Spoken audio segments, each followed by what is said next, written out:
نحمده ونصلي على رسوله الكريم اما بعد فاعوذ بالله من الشيطان الرجيم بسم الله الرحمن الرحيم رب اشرح لي صدري ويسر لي امري واحلل عقدة من لساني يفقهوا قولي۔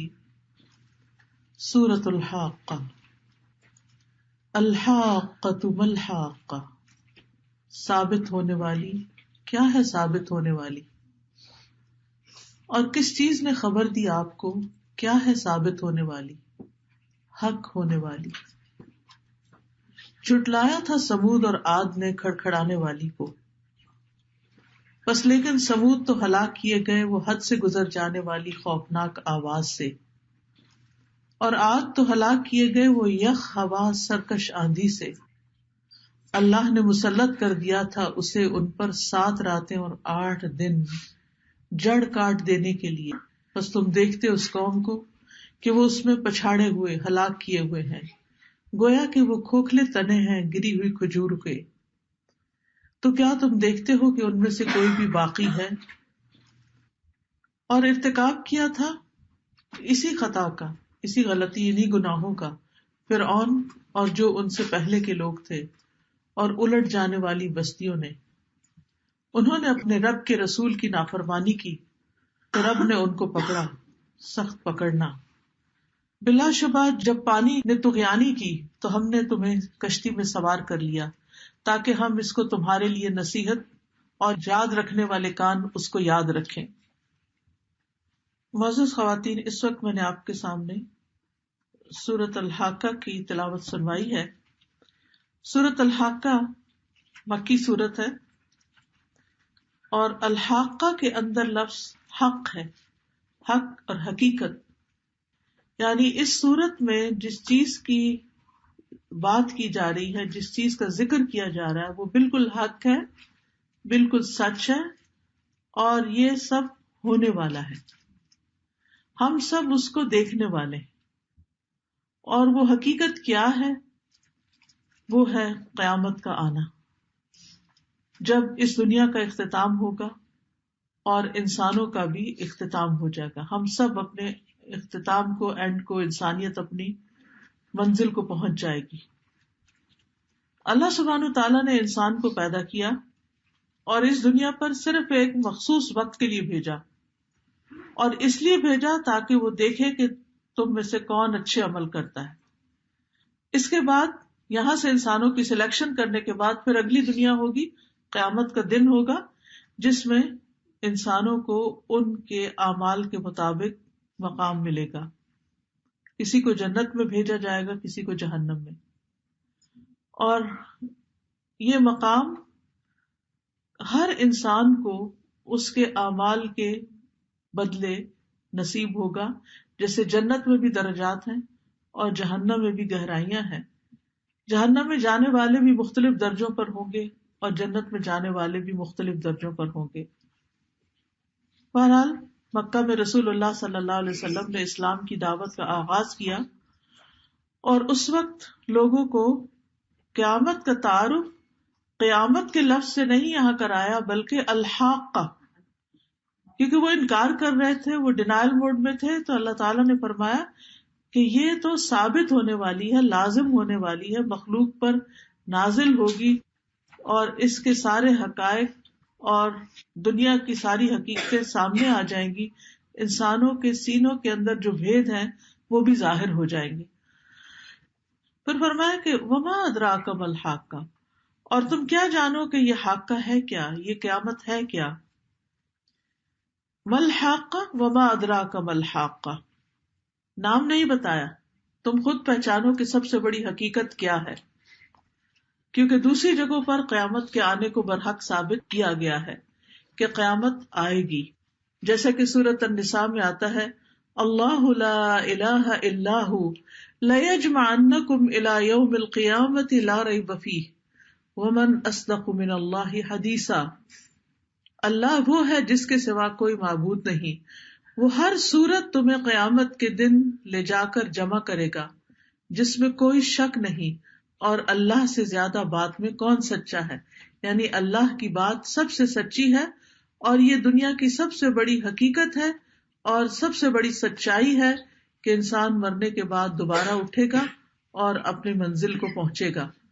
ایک اور جگہ پر آتا ہے ان الساعۃ آتیۃ اکاد اخفیها لتجزا کل نفس بما تسعی، یقیناً قیامت آنے والی ہے، میں قریب ہوں کہ اسے چھپا کر رکھوں تاکہ ہر شخص کو اس کا بدلہ دیا جائے جو وہ کوشش کرتا ہے. تو قیامت کیوں آئے گی؟ یہاں کیا وجہ بتائی گئی ہے؟ قیامت آنے کی ضرورت کیا ہے؟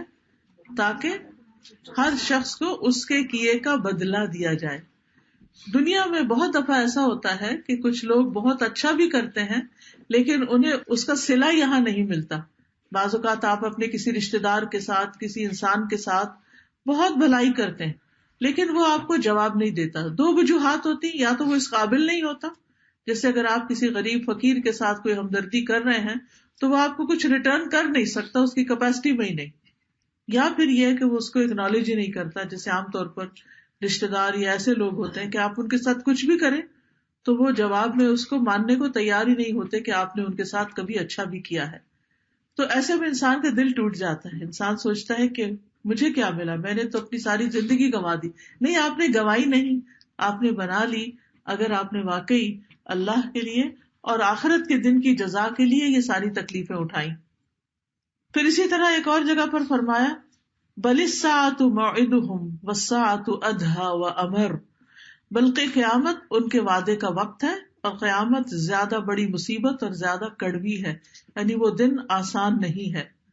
قیامت فیصلوں کا دن ہے. نبی صلی اللہ علیہ وسلم نے فرمایا اللہ اگلوں اور پچھلوں کو کھڑے ہونے کی حالت میں ایک مقررہ دن کے لیے جمع کر دے گا جس کا ایک دن 40 سال کا ہوگا. ان کی آنکھیں پھٹی ہوئی ہوں گی اور وہ مقدموں کے فیصلوں کا انتظار کر رہے ہوں گے. یعنی دنیا میں جیسے لوگوں کے ساتھ جھگڑے تھے یا کسی نے اس کا حق مارا یا کسی سے حق لینا ہے یا کچھ، تو لوگ انتظار کریں گے کہ اب کس کے حق میں فیصلہ ہوتا ہے. یعنی وہ ایک بہت بڑی عدالت ہوگی. لیکن عجب بات ہے کہ اکثریت انسانوں کی قیامت کے دن سے انکار کرتی ہے. حالانکہ لاجیکلی بھی دیکھا جائے تو دنیا میں یہ ممکن نہیں کہ کسی انسان کو اس کی اچھائی یا برائی کا پورا بدلہ ملے. اس کے لیے ایک اور دن ہونا ہی چاہیے تھا، اور اللہ سبحانہ تعالیٰ نے وہ دن قیامت کا رکھا اور اس کے بارے میں بتا بھی دیا کہ انسانوں کو کس طرح ان کے اچھے یا برے کا نتیجہ مل کر رہے گا. یہ بھی یاد رکھیے کہ قیامت کے دن حق کے ساتھ فیصلہ ہوگا، اسی لیے اس کو الحاقہ کہا گیا کہ وہ حق کو حق کر دے گی، حق کو ثابت کر دے گی. جو حق آج سمجھ نہیں آتا لوگوں کو، بعضوں کا انسان کے اندر حق کو پہچاننے کی صلاحیت نہیں ہوتی یا حق کو اس طرح پیش کیا جاتا ہے کہ اس کو سمجھنے کے لیے بھی عقل درکار ہوتی ہے، تو وہاں ایسی کچھ مشکل پیش نہیں آئے گی. پھر حق کے ساتھ فیصلہ ہوگا. سورۃ الزمر میں آتا ہے وَأَشْرَقَتِ الْأَرْضُ بِنُورِ رَبِّهَا وَوُضِعَ الْكِتَابُ وَجِيءَ بِالنَّبِيِّينَ وَالشُّهَدَاءِ وَقُضِيَ بَيْنَهُم بِالْحَقِّ وَهُمْ لَا يُظْلَمُونَ. اور زمین اپنے رب کے نور کے ساتھ روشن ہو جائے گی اور لکھا ہوا سامنے رکھ دیا جائے گا، اور نبی اور گواہ لائے جائیں گے اور ان کے درمیان حق کے ساتھ فیصلہ کر دیا جائے گا اور ان پر ظلم نہیں کیا جائے گا. اس دن انسان کا جسم بھی گواہی دے گا، خود انسان کے اپنے ہی خلاف. یہ ہاتھ پاؤں آج تو ہماری مرضی کے اوپر چلتے ہیں، لیکن قیامت کے دن یہ ہماری مرضی کی بات نہیں سنیں گے، یہ انسان کے حق میں یا انسان کے خلاف گواہی دیں گے. اعمال کو حق کے ساتھ تولا جائے گا، حق کے ساتھ بدلہ دیا جائے گا. لیکن ان ساری باتوں کے باوجود کذبت ثمود وعاد بالقارعہ، سمود اور عاد نے اس کھڑکھڑا دینے والی آفت کو جھٹلا دیا، اور وہ قیامت ہے. یہاں قیامت کا دوسرا نام بتایا جا رہا ہے جو کہ القارعہ ہے. قوم عاد جو تھی یہ عربوں کی ایک قدیم قوم ہے جو کہ بہت ہی زبردست قسم کی طاقتور قوم تھی، اور اس نے بہت بڑی بڑی اونچی عمارتیں بھی بنائی تھی، لیکن انہوں نے بھی اپنی دنیاوی ترقی کی وجہ سے قیامت کا انکار کیا. پھر فَأَمَّا ثَمُودُ فَأُهْلِكُوا بِالطَّاغِيَةِ، جہاں تک سمود کا تعلق ہے تو وہ ایک حد سے گزر جانے والی چیز کے ساتھ، یعنی خوفناک آواز سے ہلاک کیے گئے. تو بس ایک چیخ تھی جس سے وہ سب ہلاک ہو گئے. وَأَمَّا عَادٌ فَأُهْلِكُوا بِرِيحٍ صَرْصَرٍ عَاتِيَةٍ، لیکن عاد تو یخ ہوا سرکش آندھی کے ساتھ تباہ کیے گئے. اب آپ دیکھیے کہ عاد نے بھی جھٹلایا قیامت کو، سمود نے بھی جھٹلایا.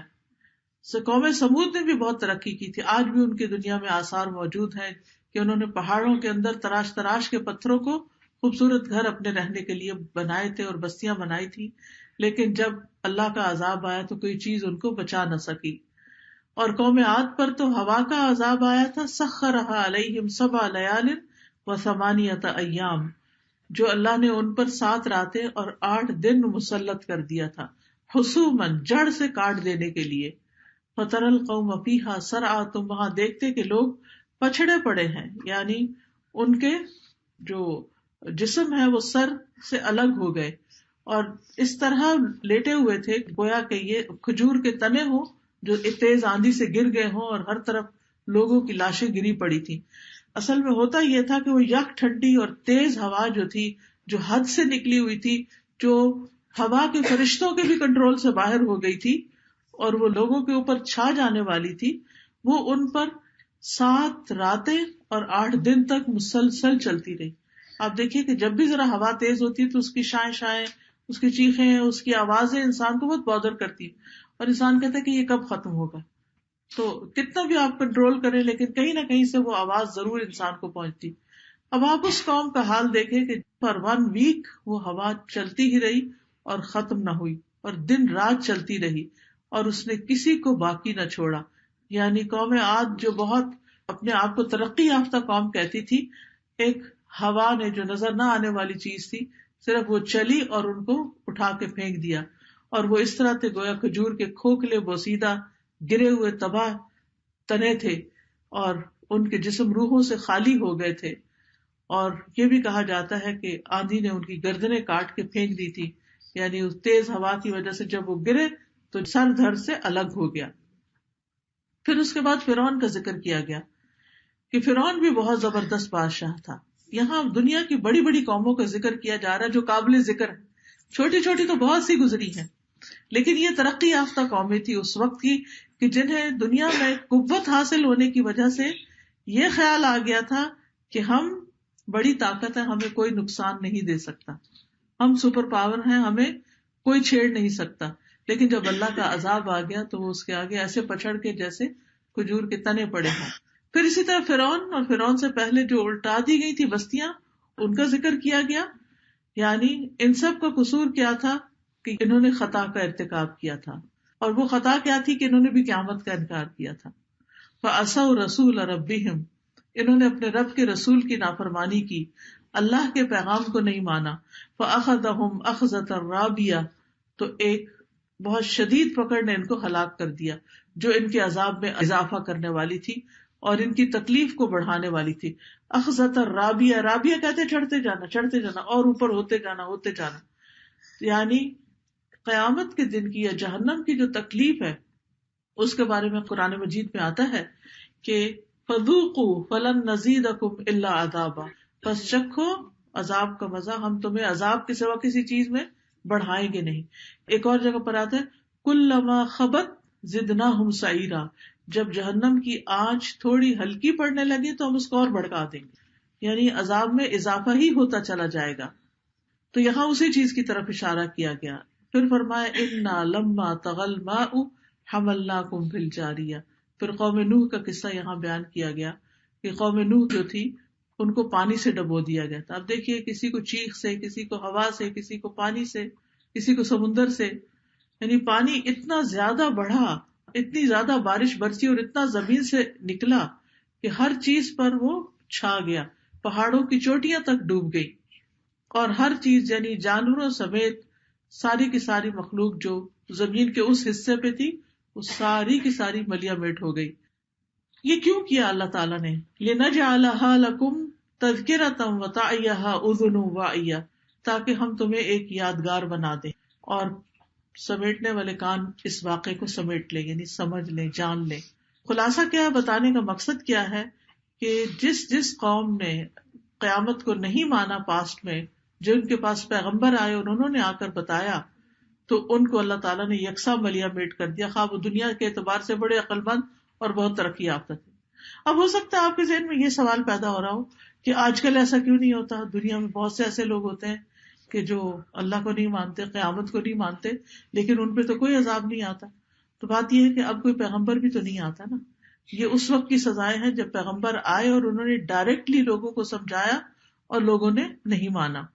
لیکن ان سارے واقعات میں جو قرآن میں ریپیٹڈلی بیان ہوئے ان میں ہمارے لیے ایک سبق ہے. لِنَجْعَلَهَا لَكُمْ تَذْكِرَةً وَتَعِيَهَا أُذُنُ وَاعِيَةٌ، یعنی یہ تمہارے لیے ایک یاد دہانی اور نصیحت ہے، اور تاکہ سننے والے کان اس کو سن کے رکھیں، سنی ہوئی بات یاد رکھے. کس چیز کو یاد رکھے؟ جو اللہ نے باتیں بتائی ہیں ان کو یاد رکھیں.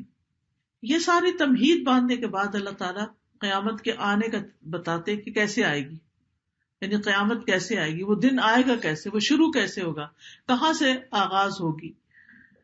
فرمایا فَإِذَا نُفِخَ فِي الصُّورِ نَفْخَةٌ وَاحِدَةٌ، جب سور میں ایک ہی بار پھونک مار دی جائے گی.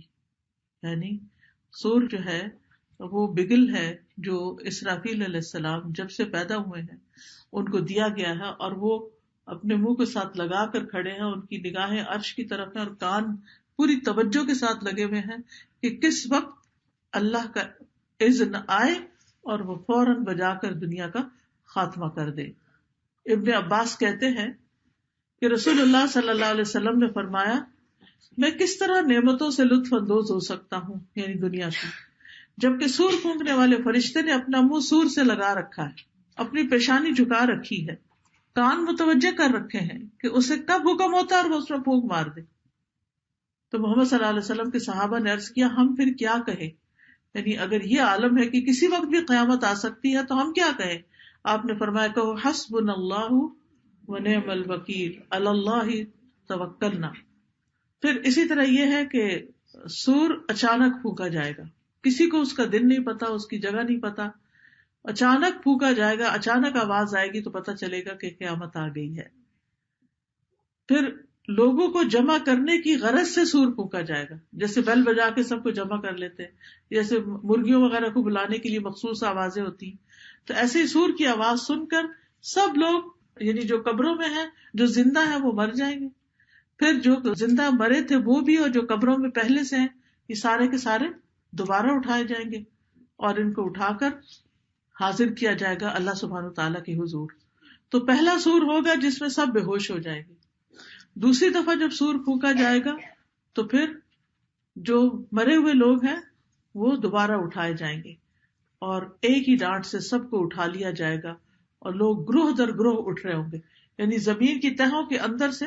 اب آپ دیکھیے کسی بھی قبرستان کے پاس سے گزریے تو کم از کم بھی 300-400 قبریں یا اس سے کم و بیش ہوتی ہیں، اور اگر ان سب کو اٹھنے کو کہا جائے تو اچھا خاصا ایک ہجوم کھڑا ہو جائے.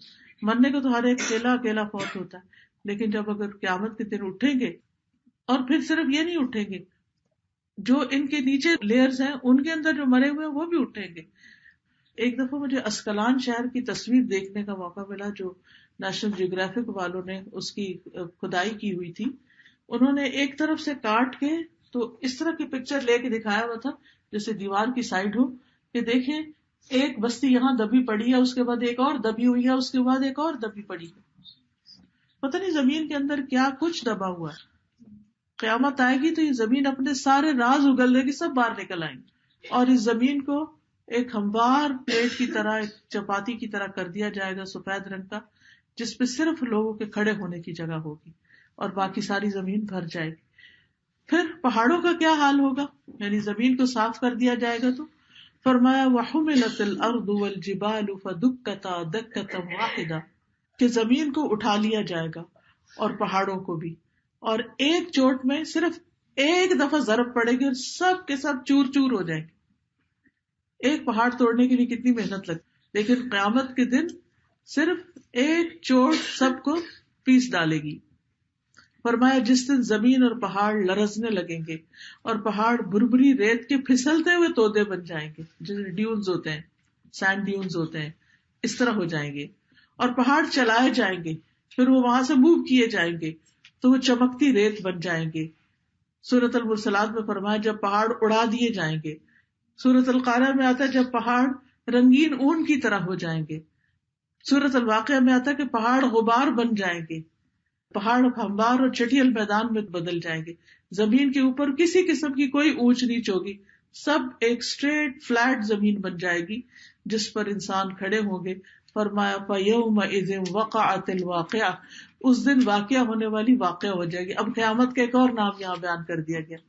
یہ قرآن کی خوبصورتی ہے کہ ایک ہی چیز کو بیان کرنے کے لیے متعدد نام رکھے گئے، کہ وہ القاریہ بھی ہے، وہ الواقعہ بھی ہے، وہ الحاقہ بھی ہے.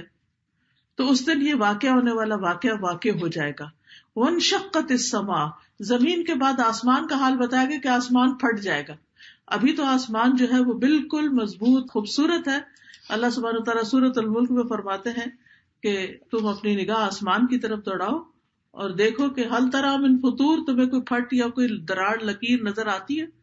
ثم ارجع البصر کرتین ينقلب اليك البصر خاسئا وهو حسیر، بار بار نگاہ دوڑاؤ اور دیکھو کچھ بھی ایسی چیز ہے تو تمہاری نگاہ تھک جائے گی، تمہیں آسمان میں کوئی خلل رکھنا، کوئی نقص نظر نہیں آئے گا.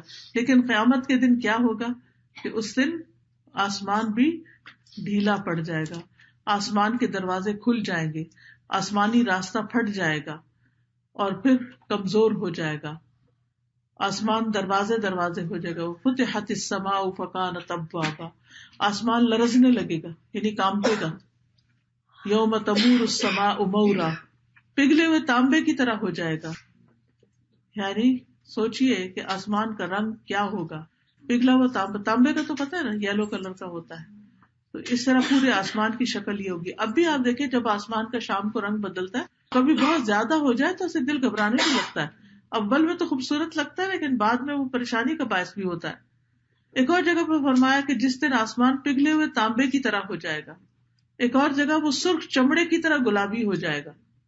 پھر آسمان سے آگ بھی برسے گی. قیامت کے دن جب لوگوں کو اٹھایا جائے گا تو آسمان گویا ان پہ آگ برسا رہا ہوگا. سوچئے اوپر سے بھی دھوپ اور نیچے سے بھی گرمی، اور انسان تھکے ماندے حال میں، سوائے ان کے کہ جو اللہ کو راضی کر گئے اور اللہ ان سے راضی ہو گیا. پھر فرمایا والملک علی ارجائها، فرشتے آسمان کے کناروں پر ہوں گے. اور ایک معنی یہ بھی کیا گیا ہے کہ زمین کے کناروں پر ہوں گے، دنیا کے کناروں پر ہوں گے. یا تو ان کے کارنرز پر ہوں گے یا پھر یہ کہ پورا انسرکل کر لیں گے. یعنی آسمان جب پھٹے گا تو فرشتے اتریں گے اور پھر وہ زمین کو چاروں طرف سے اپنے کنٹرول میں لے لیں گے. کوئی شخص اس سے باہر نہیں نکل سکے گا. چاروں طرف سے گھیرا، جیسے پولیس گھیرا کرتی ہے، تو ایسی قیامت کے دن فرشتے جو ہیں وہ زمین کو گھیرا کر لیں گے. وَيَحْمِلُ عَرْشَ رَبِّكَ فَوْقَهُمْ يَوْمَئِذٍ ثَمَانِيَةٌ، اور تیرے رب کا عرش جو ہے وہ اپنے اوپر 8 فرشتے اٹھائے ہوئے ہوں گے. 8 فرشتے جو ہیں، بعض نے کہا 8 صفیں ہیں اور بعض کہتے ہیں کہ 8 فرشتے ہیں. یہ عرش اٹھائے ہوئے ہوں گے. عرش کیا چیز ہے؟ کوئی بتائے گا آپ میں سے عرش کے بارے میں کیا جانتے ہیں؟ عرش الہی کیا چیز ہے؟ اللہ تعالیٰ بیٹھے ہوں گے، تخت والا، کرسی. اللہ سبحانہ تعالیٰ کا تخت ہے، لیکن بیٹھنے کی بات نہیں پتہ چلتی کہ بیٹھے ہیں یا کھڑے ہیں، یہ کیا ہے کیا نہیں، کیفیت اس کی معلوم نہیں. اور عرش کے بارے میں کتنا بڑا عرش؟ یہ سارے 7 آسمان اور زمین جو ہے وہ اللہ تعالیٰ کی کرسی کے سامنے بالکل ایسا ہے جیسے صحرا میں پڑی ہوئی مندری، اور وہ جو کرسی ہے وہ عرش کے مقابلے میں ایسی ہے جیسے صحرا میں پڑی ہوئی ایک چھوٹی سی مندری یا انگوٹھی رنگ. یعنی پوری مخلوق جو ہے نا، جتنی بھی کریشن ہے، اس کی چھت ہے یہ عرش، آسمانوں کی بھی چھت ہے وہ. اور اللہ سبحانہ تعالیٰ مخلوق کی تخلیق سے پہلے عرش پر مستوی تھا، اور آسمان و زمین کی تخلیق سے 50,000 سال پہلے عرش پر مستوی ہونے کی بات ملتی ہے. اس کا عرش پانی پر تھا اس وقت، اور وہاں سے وہ اپنے بندوں پر رحم فرماتا ہے. عرش کے مقدار، اس کا ماس، اس کا لینتھ، وڈتھ اللہ کے سوا کوئی بھی نہیں جانتا. اس کا وزن تمام مخلوقات میں سے زیادہ ہے، اور پھر سب سے اونچا بھی ہے. 7 آسمانوں کے اوپر پانی، پانی کے اوپر عرش. اب دیکھیے کہ یہاں سے ہمیں ایک آسمان نظر آتا ہے، کہتے ہیں کہ 500 سال کے فاصلے پر ہے. اتنا ہی فاصلہ دوسرے آسمان کا ہے، پھر تیسرا، پھر چوتھا، پھر 5واں، پھر چھٹا، پھر 7واں، پھر 7 آسمانوں کے اوپر پھر پانی ہے، اور پھر پانی کے اوپر عرش ہے. ساتویں آسمان اور عرش کے بیچ میں 70,000 حجاب ہیں، 70,000. اور اللہ سبحانہ تعالیٰ کا عرش جو ہے وہ عزت والا ہے، اور عزت والے عرش کا رب ہے. یعنی اللہ نے عرش کو عزت عطا کی ہے، اس کو شرف بخشا ہے، اور اس کو فرشتے اٹھائے ہوئے ہوں گے. وہ فرشتے جو ہیں ان کی بڑائی بھی اللہ کے سوا کوئی نہیں جانتا کہ وہ کتنے بڑے ہوں گے. صرف ایک حدیث سے پتہ چلتا ہے کہ نبی صلی اللہ علیہ وسلم نے فرمایا مجھے اجازت دی گئی ہے کہ میں تمہیں حاملین عرش کے ایک فرشتے کے بارے میں بتاؤں، یعنی جو 8 اٹھائے ہوئے ان میں سے ایک کو ڈسکرائب کروں. فرمایا بلا شبہ اس کے کانوں کی لو سے لے کر کندھے تک کا فاصلہ، یہ یعنی یہاں سے لے کے یہاں 700 سال کے سفر کے برابر ہے، صرف اتنی جگہ. پھر ان کی اپنی لمبائی کتنی ہوگی اور باقی سب کچھ کیا ہوگا، کتنے ہیوج اور کتنے بڑے. ظاہر ہے ہر چیز سے زیادہ بڑی بھاری چیز ہے عرش، تو پھر اس کو اٹھانے والے فرشتے کتنے بڑے بڑے ہوں گے. لیکن اتنا بڑا کام کر کے بھی یہ فرشتے خوبصورت آواز میں اپنے رب کی تسبیح کرتے رہتے ہیں، یعنی عرش بھی اٹھائے ہوئے ہیں اور تسبیح بھی کر رہے ہیں. ہم جب کوئی کام کرنے لگتے ہیں تو ہم تسبیح کرنا بھول جاتے ہیں.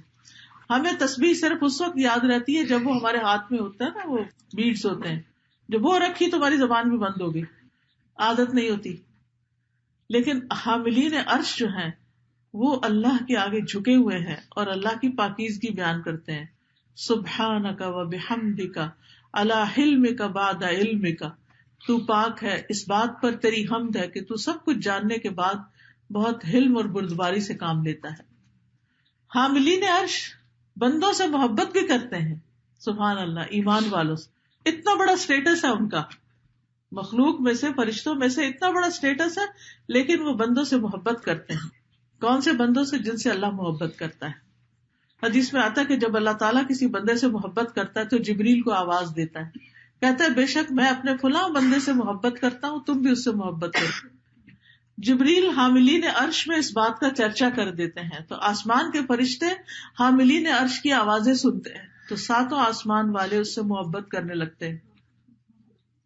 یعنی ہر آسمان والے فرشتے اس بندے سے محبت کرتے ہیں، یہاں تک کہ وہ چرچا آسمان دنیا پر آ جاتا ہے، پھر زمین پر اترتا ہے تو زمین والے بھی اس سے محبت کرنے لگتے ہیں.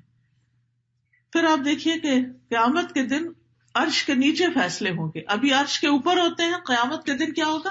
رسول اللہ صلی اللہ علیہ وسلم نے فرمایا میں شفاعت کے لیے عرش کے نیچے سجدہ کروں گا.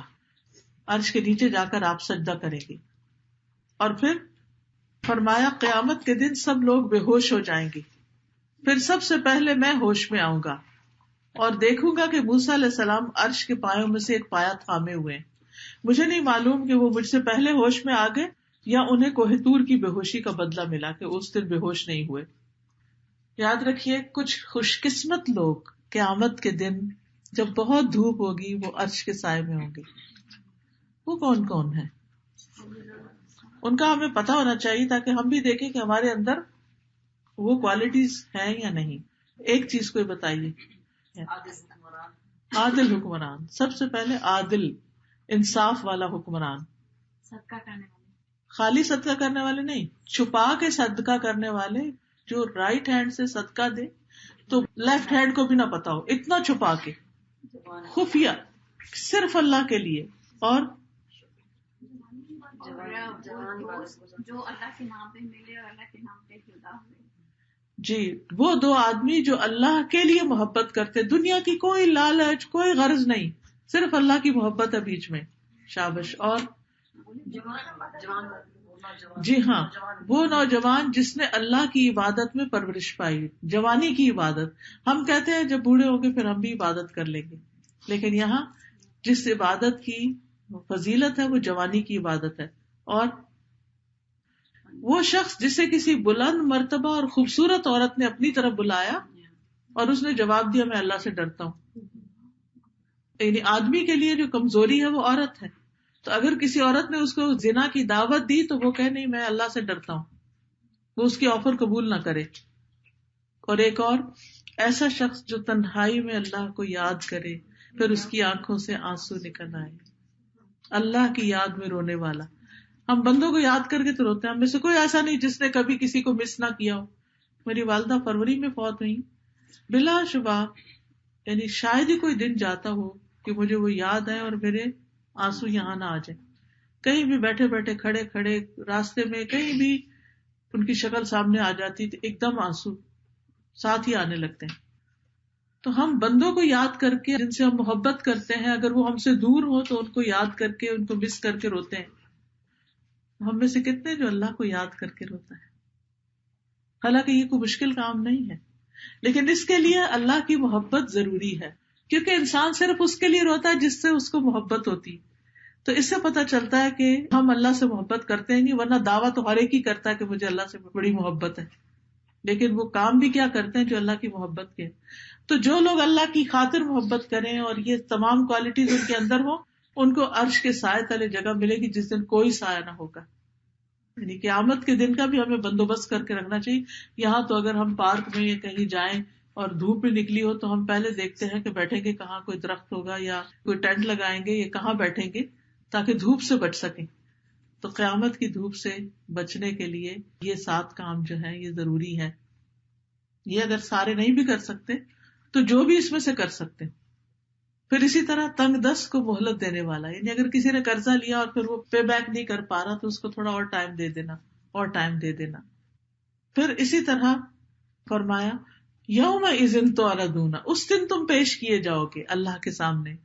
لا تخفی منکم خافیہ، تمہاری کوئی چھپی چیز چھپی نہ رہے گی. ہر چیز ہم لوگوں کے سامنے کرتے ہیں یا لوگوں سے چھپ کے کرتے ہیں، سب سامنے آ جائے گا. نہ کوئی انسان چھپا ہوا ہوگا، اس کے جسم کا کوئی حصہ چھپا ہوا نہیں ہوگا. لوگ ننگے پاؤں ننگے بدن اٹھائے جائیں گے، کپڑا بھی کوئی نہیں ہوگا اوپر، کوئی عمل چھپا ہوا نہیں ہوگا. استغفر اللہ. آپ خود سوچئے کہ جو ہم لوگوں کی بیک بائٹنگ کر لیتے ہیں، ان کی پیٹھ پیچھے ان کی برائی کر لیتے ہیں یا اور اسی طرح کی چیزیں، وہ سب سامنے آ جائیں گی. جس نے جو کیا دھرا، ہر انسان کو لایا جائے گا، کوئی بھی پیچھے نہیں رہے گا، کوئی بھاگ نہیں سکے گا، کوئی اس پلانٹ سے اڑ نہیں سکے گا، گر نہیں سکے گا. پھر اکیلے اکیلے اللہ کے سامنے پیش کیا جائے گا. متقی لوگوں کو الگ کر لیا جائے گا. جیسے آپ ایئرپورٹ پہ جاتے ہیں تو وی آئی پی ایک طرف ہو جاتے ہیں اور باقی بھیڑ ایک طرف ہوتی ہے. مجرموں کو الگ کر دیا جائے گا، کرمنلز الگ ہوں گے. تمام اعمال سامنے آ جائیں گے، نامہ اعمال کھول دیا جائے گا اور اس سے کہا جائے گا اقرا کتابک، اپنی کتاب خود پڑھو. کفا بنفسک الیوم علیک حسیبا، آج اپنا حساب لینے کے لیے تم خود ہی کافی. ہر انسان خود بھی فیصلہ کر سکے گا کہ مجھے میرا انجام کیا بن رہا ہے. ہر چھوٹا بڑا عمل سامنے لے آیا جائے گا. جب انسان وہ کتاب دیکھے گا تو کہے گا ما لہذا الکتاب لا یغادر صغیرۃ ولا کبیرۃ الا احصاها، اس کتاب کو کیا ہو گیا کہ اس نے نہ کوئی چھوٹی بات چھوڑی ہے نہ بڑی، مگر یہ کہ اس کو گن گن کے لکھ رکھا ہے. ہمارے بک آف ڈیڈ جو ہے وہ سامنے کھول کے رکھ دی جائے گی. ذرا برابر نیکی بدی بھی سامنے آ جائے گی. سینوں میں اچھی باتیں جو ہیں وہ بھی سامنے لائی جائیں گی اور بری باتیں جو ہیں وہ بھی سامنے لائی جائیں گی. وحصل ما فی الصدور، اور تمام اعمال کا بدلہ دیا جائے گا. الیوم تجزون ما کنتم تعملون، آج تمہیں وہی جزا دی جا رہی ہے جو تم عمل کر کے لائے ہو. فَأَمَّا مَنْ أُوتِيَ كِتَابَهُ بِيَمِينِهِ فَيَقُولُ هَاؤُمُ اقْرَءُوا كِتَابِيَهْ، جس کی بک آف ڈیڈز اس کے دائیں ہاتھ میں دی جائے گی تو وہ کہے گا آؤ میری کتاب پڑھو. سوچیے کیا آج دنیا میں ہم کسی کو کہہ سکتے ہیں کہ میں نے صبح سے اب تک جتنے کام کیے یہ لو تم پڑھو ان کو. اگر ہم کسی کو زبانی بھی بتاتے ہیں تو سلیکٹڈ بتاتے ہیں جو اچھے اچھے کام ہوتے ہیں. جو ہم نے کوئی غلط کام کیے ہوتے ہیں، کسی کو کوئی ڈانٹ ڈپٹ کی ہوتی ہے یا کسی کی کوئی غیبت وغیرہ، وہ نہیں ذکر کرتے. فَيَقُولُ هَاؤُمُ اقْرَءُوا كِتَابِيَهْ، آؤ میری کتاب پڑھو. انی ظننت انی ملاق حسابیہ، مجھے پورا یقین تھا کہ میں حساب سے ملنے والا ہوں، یعنی میرا حساب ہوگا، اسی لیے میں نے پھونک پھونک کے قدم رکھے. کتنا صدقہ کیا، کتنا سچ بولا، کتنی نمازیں پڑھی، کتنی قضا کی، کس وقت میں کیا، کتنے جھوٹ بولے، کتنے سچ وغیرہ وغیرہ، سب کچھ گنا ہوا وہ سامنے آ جائے گا. پورا حساب کتاب، پوری بیلنس شیٹ آ جائے گی سب کے سامنے. فَهُوَ فِي عِيشَةٍ رَاضِيَةٍ، وہ دل پسند عیش میں ہوگا، پسندیدہ زندگی میں ہوگا، اس طرح کہ انہیں کبھی موت نہیں آئے گی. وہ صحت مند زندگی گزاریں گے اور کبھی بیمار نہیں ہوں گے، نعمتوں میں زندگی گزاریں گے، کبھی تکلیف نہ دیکھیں گے، جوان رہیں گے، کبھی بوڑھے نہ ہوں گے، فی جنت عالیہ، بلند جنتوں میں، قطوفہا دانیہ، باغ تو اونچی جگہ پر ہوں گے لیکن پھل ان کے نیچے آئے ہوئے ہوں گے. ابھی ہم لوگ جب آ رہے تھے ہیملٹن کے راستے پہ، لیفٹ سائڈ پہ آپ نے دیکھا ہوگا کہ 403 پہ کتنے اونچے اونچے درخت ہیں اور ہائٹ پہ ہے سارے گرینری جو ہے. تو میں یہ سوچتی تھی اس میں نے کہا کہ یہاں جانا کتنا مشکل کام ہوگا. یعنی کسی فلیٹ پارک میں تو انسان آسانی سے چل پھر لیتا ہے، لیکن اوپر جانے کے لیے کتنی مشقت ہوگی. اگر یہاں کوئی ہائکنگ کرنا چاہے یا کسی ٹریل پہ جانا چاہے تو بہرحال یہ تو صرف ایک سوچنے کی بات تھی. تو وہاں پر ایسی کوئی مشکل نہیں ہوگی. جس درخت سے جس پھل اور جتنے پھل کھانے کو دل ہوگا انسان صرف سوچے گا اور وہ خود حاضر ہو جائے گا، سب لے ہاتھوں کے قریب لے آیا جائے گا. وَأَمَّا مَنْ أُوتِيَ كِتَابَهُ بِشِمَالِهِ، اور جس کا نامہ اعمال اس کے بائیں ہاتھ میں دیا گیا، فَيَقُولُ يَا لَيْتَنِي لَمْ أُوتَ كِتَابِيَهْ، اے کاش کہ مجھے میری کتاب نہ ملی ہوتی، اے کاش کہ یہ مجھے نامہ اعمال نہ دیکھنا پڑتا. یا لیتنی لم اوت کتابیہ. اور یہ کون کہے گا؟ یہ کون کہے گا کہ کاش میری کتاب مجھے نہ دی جاتی، میرا اعمال نامہ مجھے نہ دیا جاتا. جن کے اچھے اعمال نہیں ہوں گے، جنہوں نے اس طرح سے زندگی نہیں گزاری ہوگی اس دنیا میں جو اللہ اور اللہ کے رسول کے احکامات کے مطابق. جی ہاں، درست فرمایا. آپ دیکھیے جب ہمارا گھر گندا ہوتا ہے تو ہم کسی کو کہتے ہیں آئیے دیکھیے ہمارا گھر، بلکہ کوئی اچانک آ جائے تو ہم پریشان ہو جاتے ہیں کہ یہ کیا. تو جن کا نامہ اعمال گندا ہے، گندے سے مراد یہ کہ اللہ اور اس کے رسول صلی اللہ علیہ وسلم کی مخالفتوں سے بھرا ہوا ہے، جو حکم ملے کرو وہ کرتے نہیں، جن چیزوں روکا رکتے نہیں، تو وہ کسی کو نہیں دکھا سکے گی. جی، غیر مسلمانوں کا بھی حساب کتاب ہوگا؟ ان کا ڈائریکٹ ان کو بھیج دیا جائے گا کیونکہ ایمان ہی نہیں. جی، یہ حساب کتاب بس یہ مسلمانوں کا ہوگا، حساب کتاب منافقوں کا ہوگا جو اوپر اوپر سے اسلام کا اظہار کرتے ہیں، اندر سے ان کا دل راضی نہیں ہوتا. جی، یہ جو پہلی کتاب ہوتی ہے جوز اور کرسچین، یہ کس کیٹیگری میں آئیں گے؟ جو شخص بھی، چاہے کوئی جو ہو کرسچن ہو، جو شخص محمد صلی اللہ علیہ وسلم کو نہ مانے وہ مسلمان نہیں کہلا سکتا. یعنی ان کی کامیابی کے لیے یہ ایک امتحان ہے کہ وہ آخری نبی کو بھی مانے، کیونکہ نبوت کو مانے بغیر ایمان مکمل نہیں ہوتا. پھر فرمایا وَأَمَّا مَنْ أُوتِيَ كِتَابَهُ بِشِمَالِهِ فَيَقُولُ يَا لَيْتَنِي لَمْ أُوتَ كِتَابِيَهْ، جس کا نامہ اعمال اس کے بائیں ہاتھ میں دیا جائے گا وہ کہے گا کاش مجھے یہ نہ دیا جاتا. وَلَمْ أَدْرِ مَا حِسَابِيَهْ، میں نہ جانتا کہ یہ حساب کیا ہے. یا لیتہا کانت القاضیہ، اے کاش جو موت آئی تھی اس نے فیصلہ کر دیا ہوتا، یعنی مجھے اب یہ سب کچھ نہ دیکھنا پڑتا. پھر وہ کیٹیگوریکلی کہے گا ما اغنا انی مالیہ، میرا مال میرے کسی کام نہیں آیا. دنیا میں آپ دیکھیے کہ جب انسان کے پاس مال ہوتا ہے تو اس کو بڑی ایک سیٹسفیکشن ہوتی ہے. کچھ ٹوٹ جائے پھوٹ جائے، کہیں کچھ مسئلہ مسائل ہو جائے تو انسان کہتا ہے میرے پاس اور بہت پیسے ہیں، اگر یہ گھر خراب ہو گیا پرانا ہو گیا میں نیا خرید لوں گا. کوئی بھی چیز اس کی زندگی سے جاتی ہے تو وہ کہتا ہے فکر کی بات ہی نہیں، اتنا ہے کہ 7 نسلیں کھا سکتی ہوں. اس کو اپنے مال پہ بڑا زوم ہوتا ہے. لیکن وہاں وہ کہے گا کہ یہ تو جو میں جمع کرتا رہا یہاں تو آگے آیا ہی نہیں، یہ تو فائدہ ہی نہیں دے رہا. یہ تو ایسے ہی کہ جیسے کسی شخص نے بینک بھرا ہو جمع کر کر کے اور جب وہ نکلوانے جائے تو وہاں تو آپ سوچئے کہ کیا حال ہوگا. کہ دنیا میں انسان نے جو کوششیں کی دنیا کے لیے وہ وہاں کام نہیں آئے گی، وہاں وہی چیز کام آئے گی جو وہاں کے لیے کی گئی ہوگی. تو مال کی کثرت فائدہ نہیں دے گی.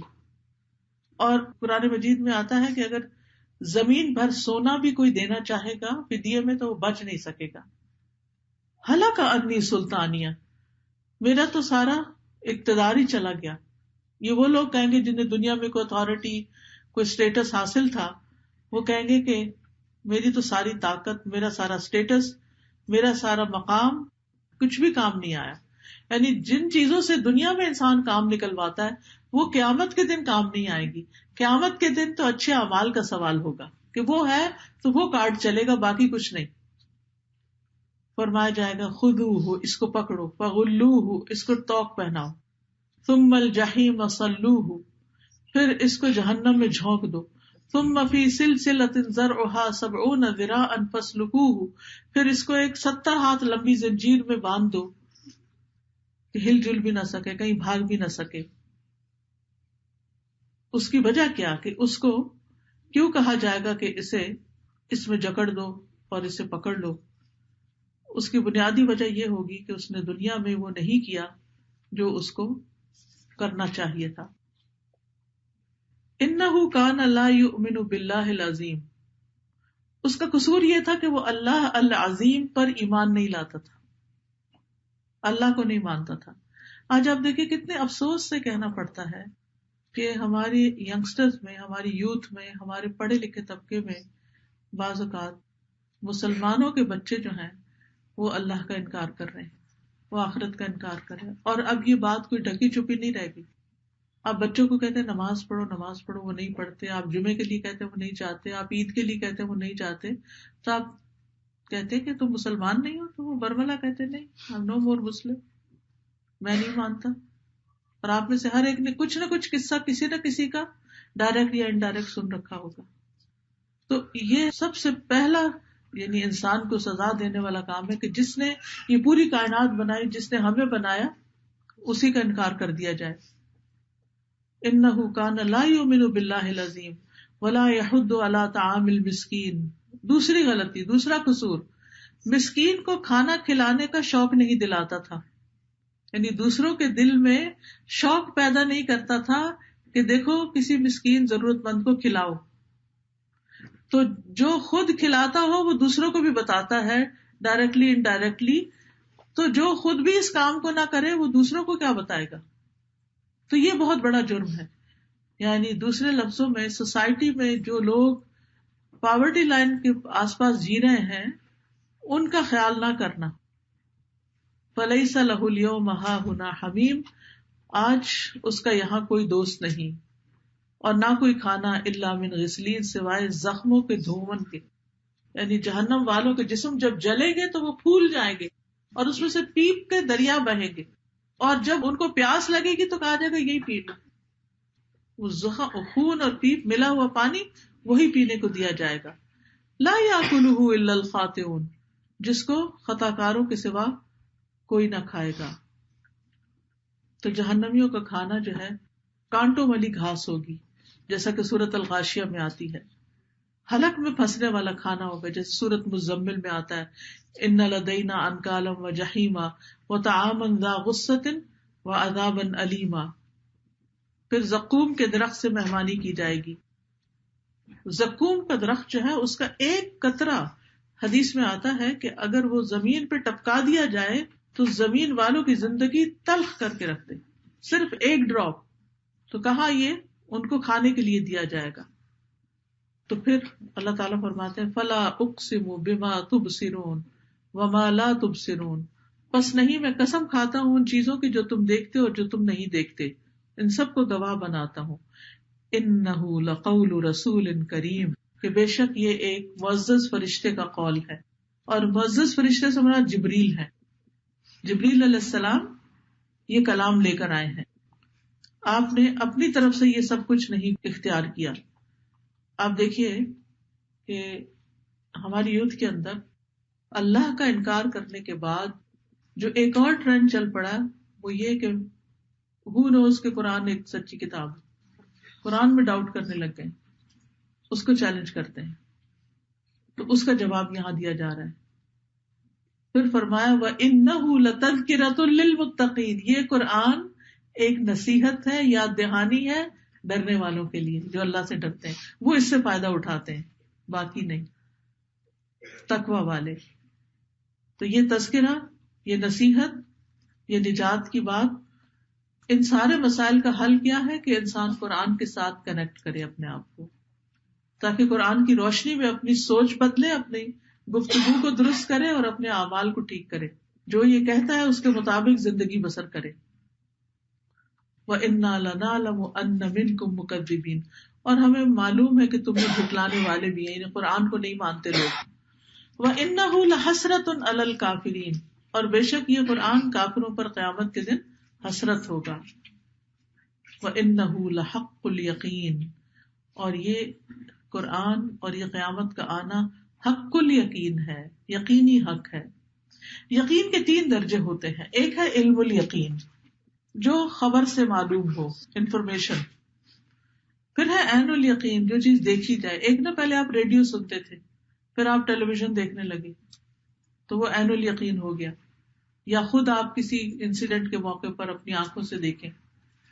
اور تیسرے ہے حق الیقین، جو کسی چیز کو خود استعمال کرنے سے ہوتا ہے. مثلاً کوئی آپ کو کہتا ہے یہ دوا بہت اچھی ہے، بڑا فائدہ دیتی ہے، لیکن آپ پھر بھی تھوڑا سا ڈاؤٹ فل ہوتے ہیں، پتہ نہیں دیتی ہے یا نہیں دیتی. یقین تو ہوتا ہے کہ یہ کہہ رہا سچا ہے کہنے والا، لیکن جب آپ اس کو خود کھا کے فائدہ اٹھاتے ہیں تو پھر آپ کو حق الیقین ہو جاتا ہے. تو یہ قرآن جو ہے یہ حق الیقین ہے. اب قرآن ہمیں جنت کے بارے میں بتاتا ہے، ہمیں علم الیقین ہے. قیامت کے دن جب جنت قریب لائی جائے گی تو وہ عین الیقین ہو جائے گا، اور جب لوگ جنت میں داخل ہو جائیں گے تو وہ حق الیقین ہوگا. تو یہ قرآن جو ہے حق الیقین ہے کس کے لیے؟ جو اس کو برتے، جو اس کو پڑھے، اس کو سمجھے اور اس کے مطابق زندگی بسر کرے. تو پھر انسان کہتا ہے ہاں واقعی. مثلاً قرآن کہتا ہے کہ قرآن جو ہے وہ شفا ہے. ابن قیم کہتے ہیں کہ اس بات پر ایمان لانا ضروری ہے کہ قرآن ہر روحانی جسمانی بیماری کے لیے شفا ہے. یہ الگ بات ہے کہ کوئی شخص اس میں سے وہ چیز نہ ڈھونڈ سکے جس سے اس کو شفا حاصل ہو. اسی لیے بعض علماء جو ہیں جب کوئی مسئلہ پیش آتا ہے تو قرآن کی وہ آیت بتاتے ہیں جو اس مسئلے سے قریب تر ہوتی کہ اس کو آپ ریپیٹ کریں، ریپیٹڈلی پڑھیں. وہ کہیں قرآن سنت میں لکھا نہیں ہوتا لیکن وہ مشاہدے سے اس کو پک کرتے ہیں. مثلا اگر کوئی طالب علم کن ذہن ہے یا اس کے پاس علم کم ہے تو آپ اس کو کہیں یہ ربی زدنی علما پڑھتے رہو. کیا ہے اس میں؟ اے میرے رب میرے علم اضافہ کر دے. تو اس کا وظیفہ کرو. تو وہ کیا دعا ہی طرح پڑھے گا، ربی زدنی علما ربی زدنی علما 100 دفعہ پڑھے گا تو بار بار ریپیٹ کرنے سے دعائیں قبول ہوتی ہیں. اسی طرح شفا کے لیے شفا کیا. پھر یہ کہ قرآن باقاعدہ انسان کی تھراپی کرتا ہے، انسان کے خیالات کو بدلتا ہے، انسان کے مزاج کو بدلتا ہے، انسان کی گفتگو بدلتا ہے جس سے اس کے ریلیشن شپ ٹھیک ہوتے ہیں، اور انسان کے اعمال، اس کی سوچ، اس کی کوششیں، اس کی ساری زندگی تبدیل ہو جاتی ہے. جو لوگ قرآن پڑھتے ہیں وہ قرآن سے پہلے اور بعد میں اگر انہوں نے صحیح ایمان لا کے پڑھا ہو وہ ایک جیسی زندگی نہیں ہوتی. تو یہ یقینی بات ہے اور یہ قرآن حق ہے، سچ کہتا ہے. مومن دنیا میں اس پہ یقین رکھتا ہے، کافر آخرت میں اس پہ یقین رکھے. جو آج اس کا انکار کر رہے ہیں کل قیامت کے دن وہ اس کا اقرار کریں گے. فسبح بسم ربک العظیم، تو اپنے رب عظیم کے نام کی تسبیح کیجیے، یعنی تسبیح کرتے رہیے. تسبیح کے 2 معنی ہیں، ایک ہے نماز پڑھنا، نماز کو بھی تسبیح کہا گیا ہے، اور دوسرا ہے اللہ تعالیٰ کو اپنی زبان سے ہر قبیح بات سے پاک قرار دینا کہ اللہ تعالیٰ پاک. یاد رکھیے آسمان و زمین کی ہر چیز اللہ کی تسبیح کر رہی، پتا پتا، ڈالی ڈالی، اللہ کی پاکی بیان کر رہی کہ اے اللہ تو ہر عیب سے پاک ہے، ساری تعریف تیرے لیے. اسی لیے ہم کہتے ہیں سبحان اللہ و بحمدہ. اس میں 2 چیزیں ہیں، ایک ہے اللہ تعالیٰ کو ہر عیب سے پاک قرار دینا، دوسرا ہے اللہ تعالیٰ کی تعریف کرنا. یعنی ہم تجھے عیب سے پاک بھی قرار دیتے اور تیری تعریف بھی کرتے ہیں کہ تو واقعی تعریف کے لائق ہے. تو یہاں نبی صلی اللہ علیہ وسلم کو تسبیح کا حکم دیا گیا. یاد رکھیے تسبیح جو ہے اس کے ذریعے مخلوق کو رزق ملتا ہے، پریشانیاں دور ہوتی ہیں، فرشتے بھی اللہ کی تسبیح کرتے ہیں. اللہ تعالیٰ کا پسندیدہ کلام جس میں اس کی تسبیح بیان کی جائے وہ یہ ہے سبحانک اللہم و بحمدک و تبارک اسمک و تعالی جدک و لا الہ غیرک. کیونکہ تسبیح جو ہے اللہ کا قرب پانے کا ذریعہ. ہم سب چاہتے ہیں نا ہم اللہ کے قریب ہو جائیں، تو تسبیح کرنے سے انسان اللہ کا قرب پا لیتا ہے. اسی طرح دل کی تنگی، گھبراہٹ، بے چینی، پریشانی کا علاج ہے. یعنی جو بھی یہ کہتا ہے کہ مجھے ڈپریشن ہے، اداسی رہتی ہے، میرا دل پریشان رہتا ہے، ان کو چاہیے کہ تسبیح کی پابندی کریں. قرآن مجید میں آتا ہے اور بلا شبہ ہم جانتے ہیں کہ بے شک تیرا سینہ اس سے تنگ ہوتا ہے جو لوگ باتیں کرتے ہیں. ہوتا ہے نا کہ بعض اوقات فیملی میں کوئی مسئلہ ہو جاتا ہے، یہ باتیں کر رہا ہے وہ کر رہا ہے، انسان کا دل تنگ ہونے لگتا ہے کہ یہ کیا مجھے. ہم لوگوں سے کتنا ڈرتے ہیں، کتنا ڈر ہوتا ہے لوگوں کا، لوگ کیا کہیں گے، لوگ کیا کہیں گے، ہر چیز لوگوں کو سامنے رکھ کے جی رہے ہوتے ہیں. تو آپ صلی اللہ علیہ وسلم کو قرآن مجید میں بتایا گیا کہ ہمیں پتا ہے کہ لوگوں کی باتوں سے آپ کا دل تنگ ہوتا ہے، بس اپنے رب کی حمد کے ساتھ تسبیح کیجیے اور سجدہ کرنے والوں میں سے ہو جائیے، یعنی تسبیح اور نماز، اور اپنے رب کی عبادت کیجیے یہاں تک کہ تیرے پاس یقین یعنی موت آ جائے. یہ علاج ہے سینے کی تنگی کا، دل کی گھٹن کا، گھبراہٹ اور پریشانی کا. ایک اور حدیث میں آتا ہے رسول اللہ صلی اللہ علیہ وسلم نے فرمایا جو رات سے خوف کھائے، یعنی رات کو ڈر لگتا ہو، خصوصاً جو لوگ اکیلے رہتے ہیں وہ ڈرتے ہیں کہ وہ اسے پریشان کرے گی، یا مال خرچ کرنے سے بخل کرے، یا دشمن سے مقابلہ کرنے سے ڈرے، تو اسے چاہیے کہ اس قول کی کثرت کر دے سبحان اللہ و بحمدہ. تو جہاں ڈر اور گھبراہٹ ہو رہی ہو تسبیح پڑھنی شروع کر دے. پھر تسبیح کرنا صدقہ بھی ہے. نبی صلی اللہ علیہ وسلم نے فرمایا تم میں سے جو آدمی صبح کرتا ہے اس کے ہر جوڑ پر صدقہ لازم ہوتا ہے. تو ہر مرتبہ سبحان اللہ کہنا صدقہ ہے، کیونکہ ایک اور حدیث میں آتا ہے الکلمۃ الطیبۃ صدقہ، پاکیزہ بات جو ہے وہ صدقہ ہوتی ہے. تو الحمدللہ، اللہ اکبر، لا الہ الا اللہ کہنا یہ سب صدقہ ہے. تسبیح سے نیکیاں ملتی ہیں، گناہ مٹتے ہیں. تسبیح کرنے سے زمین و آسمان بھر جاتی ہے. زبان پہ ہلکے کلمات ہیں اور میزان میں بڑے بھاری سبحان اللہ و بحمدہ سبحان اللہ. اسی طرح سبحان اللہ والحمد للہ ولا الہ الا اللہ واللہ اکبر، یہ قیامت کے دن آگے اور پیچھے آ کر پروٹیکٹ کریں گے انسان کو، اور یہی کلمات باقیات الصالحات ہیں. تسبیح سے جنت میں درخت لگتے ہیں. ایمان والوں کو صبح و شام تسبیح کا حکم دیا گیا ہے، تو خاص طور پر صبح اور شام تسبیح کرنی چاہیے. 100 مرتبہ جو پڑھے گا اس سے زیادہ اچھا عمل کسی اور کا نہیں ہوگا، خصوصاً طلوع شمس کے وقت جب سورج آس پاس ہو، نکل رہا ہو. نبی صلی اللہ علیہ وسلم نے فرمایا جب بھی سورج چڑھتا ہے اللہ عز و جل کی ہر مخلوق اللہ کی تسبیح اور حمد بیان کرتی ہے، لیکن شیطان اور اولاد آدم میں سے آتا قسم کے لوگ نہیں کرتے. تو میں نے بنی آدم میں آتا قسم کے لوگوں کے بارے میں سوال کیا کہ وہ کون ہوتے ہیں. آپ نے فرمایا بدترین انسان، یا فرمایا اللہ کی مخلوق میں سے بدترین لوگ جو اس وقت تسبیح نہیں کرتے، یعنی سوئے رہتے ہیں یا غفلت میں وقت گزار دیتے ہیں. آپ دیکھیں صبح سوئے رہتے ہیں اور رات کو ٹی وی دیکھتے دیکھتے سو جاتے ہیں، تو نہ اس کنارے پہ اللہ کی تسبیح نہ دوسرے پر، تو یہ درست نہیں. پھر رکوع اور سجدہ کرنے میں تسبیح کی جاتی ہے، سجدے میں تسبیح، نماز کے بعد، سوتے وقت، قرآن پڑھتے وقت اللہ کی تسبیح بیان کرنی چاہیے. رات کے وقت نیند نہ آئے تو تسبیح کریں. تو بہرحال سورت بہت ہی زبردست سورت ہے جس میں ہمیں یہ بتایا گیا ہے کہ انسان کو اس بات کو ریئلائز کر لینا چاہیے، مان جانا چاہیے کہ اس دنیا کے اختتام پر اسے اللہ کے حضور حاضر ہونا ہے، اور وہ دن سچ ہے، اور اس دن اعمال دیکھے جائیں گے. اور اس دن کے خوف اور گھبراہٹ سے بچنے کے لیے قرآن کے ساتھ تعلق قائم کرنا، نماز پڑھنا اور تسبیح کرنا یہ اہم ترین فرائض ہیں. اللہ تعالیٰ سے دعا ہے کہ وہ ہمیں اس کی توفیق عطا فرمائے. وآخر دعوانا ان الحمد للہ رب العالمین. سبحانک اللہم وبحمدک، اشہد ان لا الہ الا انت، استغفرک واتوب الیک. آپ دیکھیں کہ لیکچرز تو کبھی کبھی ہوتے ہیں، آپ کے گھر میں اچھی کتابیں اور اچھے کارڈز ہونے چاہیے. اور اس چیز پر مال خرچ کرنا جو ہے وہ بھی صدقہ ہوتا ہے انسان کا. استخارے کے بارے میں بہت لوگوں کو کنفیوژن رہتی ہے. تو یہ استخارے کا کارڈ ہے جس میں دعا بھی اینڈ میں لکھی ہوئی ہے، استخارہ کیوں، کب، کیسے کرتے ہیں. پھر انسانوں کے کاموں میں رکاوٹیں آ جاتی ہیں، تو یہ استغفار کی برکات ہیں کہ یعنی جس کی زندگی میں بھی کوئی ایسی چیز ہو جو ہو کے نہ دے رہی ہو تو استغفار کی کثرت کرے. سفر کی دعائیں ہیں. نعمتیں اللہ کے شکر سے باقی رہتی ہیں. الحمدللہ کا کارڈ ہے، اور یہ اتنے خوبصورت کارڈ ہے کہ کہیں بھی آپ رکھ دیں تو گھر کی ڈیکوریشن بھی ہو جاتی ہے اور دل کی بھی ساتھ. نظر اور تکلیف کو دور کرنے والی دعائیں. نظر لگ جاتی ہے، بیمار ہو جاتا ہے، اچانک کوئی ان یوزل قسم کی سمٹمز آنے لگتی ہیں. پھر زبان کی حفاظت، کیونکہ ہمارے ریلیشن شپ زبان کی غلط استعمال سے ہی خراب ہوتے ہیں، تو کیسے کیوں کرے حفاظت اس کے بارے میں. پھر شکر گزاری، اس کے اوپر کتاب میں بہت اچھی. پھر اسوہ حسنہ اور پروٹیکشن کی دعائیں ہیں.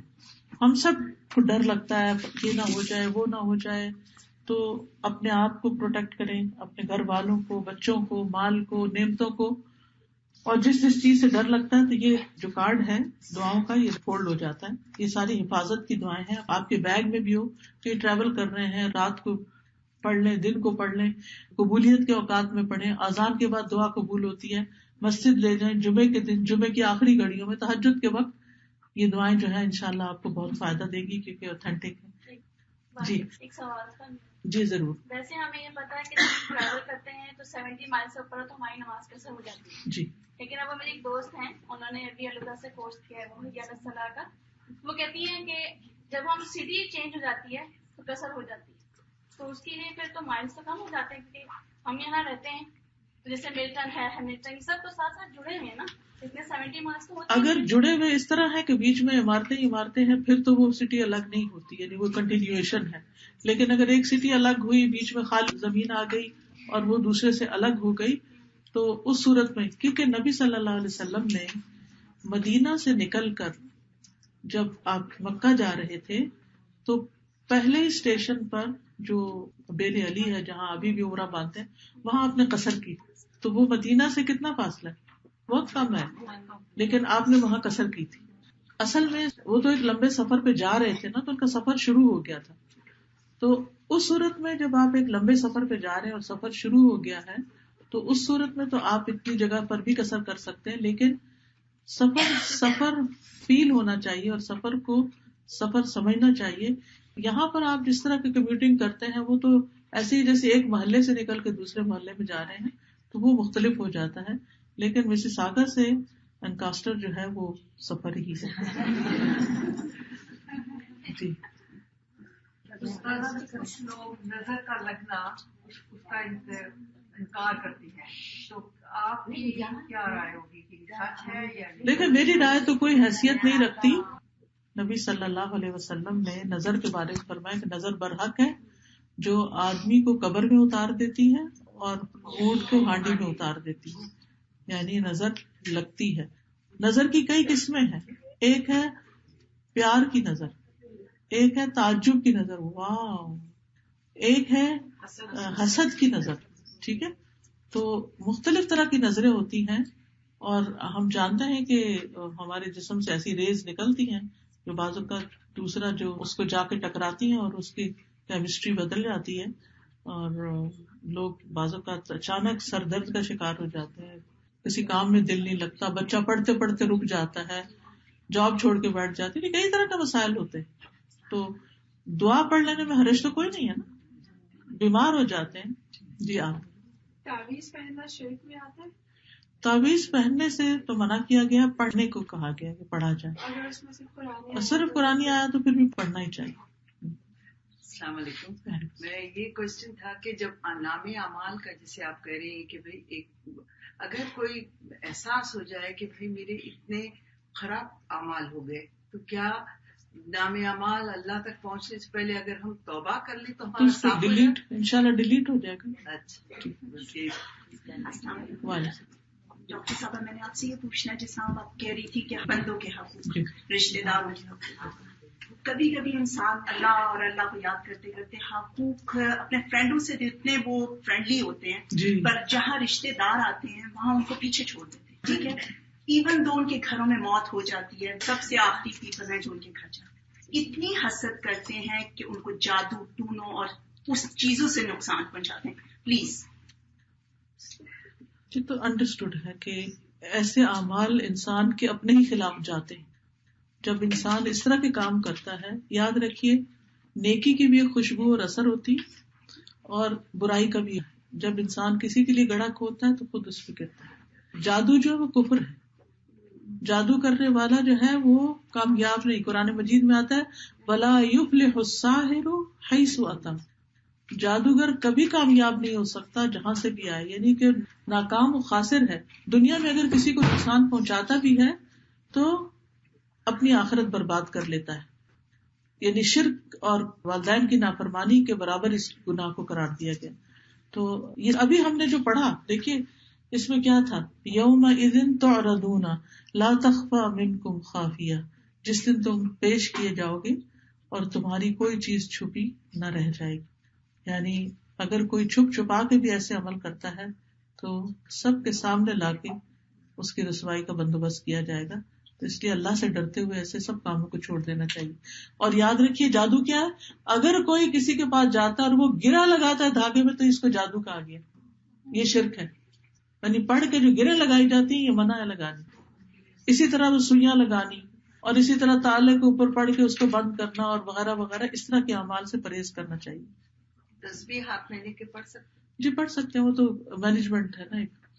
ابھی آپ نے کہا کہ صدقہ ایک ہاتھ سے دو اور دوسرے ہاتھ کو نہیں پتہ چلنا چاہیے، تو ہم کیسے اس کو آگے پاس کریں کہ میں جیسے اپنی بہن کو اکثر کہتی ہوں کہ میں نے صدقہ نکالا، یا تو وہ اس قابل ہے تم بھی صدقہ نکالو، تو یہ ہم ایک دوسرے کو بتائیں گے تو آگے کسی کو پتہ چلے گا.